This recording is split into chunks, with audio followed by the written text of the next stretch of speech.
Hi everyone, welcome to the channel Your Analyst. Today is the fourth day of the 30-day challenge और जैसे कि हम कर रहे थे from the very beginning कि we have picked up the study plan on SQL 50 on the lead code. So on the fourth day we are going to solve another problem जो कि select statement से related problem है और this problem is basically on article views. So let's jump into this particular question. So मैंने already open करके रख रखा है इसको.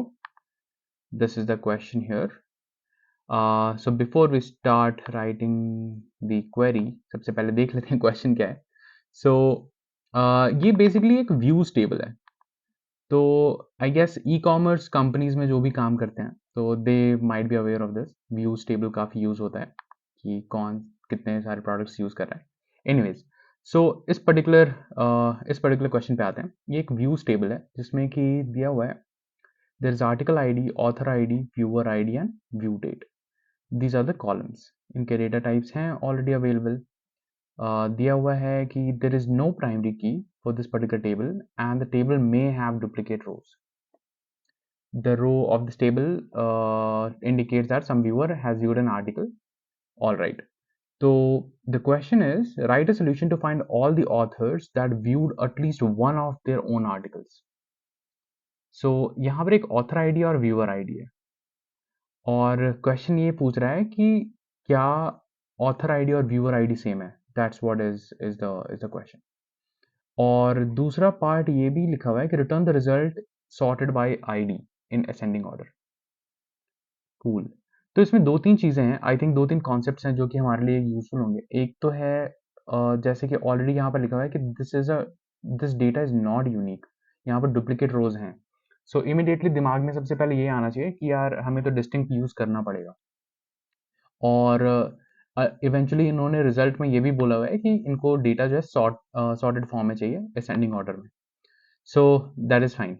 अब let's start writing this query और देखते हैं कि how do we generate the results. So input table है व्यूज़ का और इनपुट ये डेटा है, आउटपुट हमें आईडी चाहिए. सो सबसे पहले एक और कॉन्सेप्ट यहाँ पर हम नया कॉन्सेप्ट सीखेंगे which is basically alias. Simple सा चीज़ है. हम किसी कॉलम को एक दूसरा नाम दे सकते हैं बाय यूजिंग एज. सो देखते हैं इसको. यहाँ पर क्वेश्चन है find all the author's. So author ID चाहिए होगा तो select author ID from table का नाम है व्यूज ले लिया हमने. बाय द वे इसने ये जो आउटपुट मांगा हुआ है वो ऐसा होना चाहिए, आईडी के फॉर्म में होना चाहिए. तो हम यहाँ पे एक एलियस सेट कर देते हैं जो कि है एज आईडी. सो इस ऑथर आईडी का आउटपुट जो है वो आईडी के इस फॉर्मेट में आएगा. ये नाम होगा इसके कॉलम का. Now the condition is the author should have viewed his own articles. So where author id is equal to viewer id. ये कंडीशन है. सो ये क्वेश्चन सॉर्ट ऑफ यहाँ पे कंप्लीट हो जाता है. बट इन्होंने बोला in the sorted form. So हम यहाँ पर सॉर्टिंग तो विल ऑर्डर बाय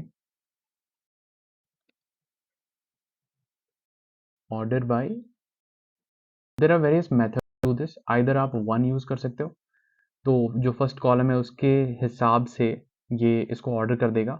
और if you want you can write ascending और descending also, but by default ascending होता है and that is what is needed in this particular result. So this can give us the solution. हालांकि ये answer में भी complete नहीं है. इसने बोला है कि डुप्लीकेट डेटा है इस पर्टिकुलर टेबल में. So we need to have distinct data. एक बार मैं इसको रन करके दिखा देता हूँ कि क्या प्रॉब्लम है. अगर मैं इसको रन करता हूँ तो ये रॉन्ग आंसर बोल रहा है इसलिए क्योंकि यहाँ पे डुप्लीकेशंस आ रही हैं 447. सो 447 नहीं होना चाहिए था, सिर्फ 47 आना चाहिए था based on the particular result which is available here. So इसलिए हमें यहाँ पे डिस्टिंक्ट यूज़ करना पड़ेगा.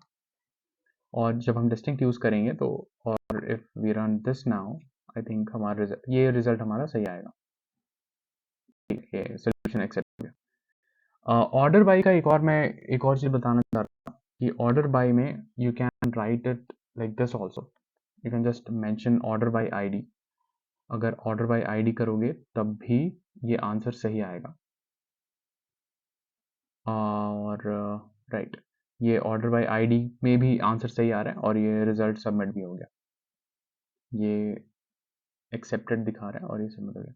इसको मैं सबमिट ऐसे कर देता हूँ और ऑलरेडी हमारा ये आंसर सबमिट हो जाएगा, हमारे पास रिजल्ट्स आ जाएंगे और ये रन टाइम और ये सारी चीज़, सारी डिटेल्स इसने बता दिया। So all right, so basically इस पर्टिकुलर क्वेश्चन से हमने दो तीन चीज़ें सीखी है। पहला तो let me write that down, how to use distinct, जो कि यूनिक रिजल्ट्स अगर हमें चाहिए तो वो हम यूज़ कर सकते हैं। दूसरा चीज़ है वेयर क्लॉज, जो कि हम ऑलरेडी पिछले जो 3 वीडियोज़ में हमने देखा है, हम ऑलरेडी वेयर क्लॉज यूज़ कर रहे हैं, जिसमें डिफरेंट डिफरेंट कंडीशंस यूज़ कर रहे थे। पहले जो हम कंडीशंस यूज़ कर रहे थे वो ऐसा था कि हम एक कॉलम को एक पर्टिकुलर वैल्यू से हम कंपेयर कर रहे थे।